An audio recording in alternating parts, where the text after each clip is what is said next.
سلام و درود فراوان، خوش اومدید به یکی از ویدیوهای کانال ZX20. امیدوارم از این ویدیو خوشتون بیاد. امروز میخوام در مورد یکی از تفنگ‌های قدیمی به اسم ماوزر حرف بزنیم که همونطور اول ویدیو هم دیدید اسمش کارنا داشت هم میگن شناخته میشه.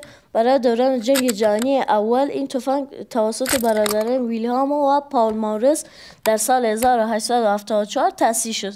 به دلیل دقت بالا تونست شهرت زیادی رو کسب کنه. مشخصات کلیدی عبارتن از نوع تفنگ که تفنگ جنگی و گلنگدنی است.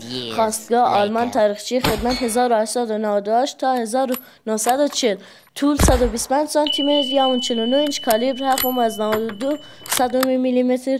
ظرفیت مگازین یا مخشاب 5 تیر. و متاسفانه اطلاعاتی در مورد قدرت برد معاصر وجود نداره. امیدوارم خوشتون بیاد. درود فراوان. پیس.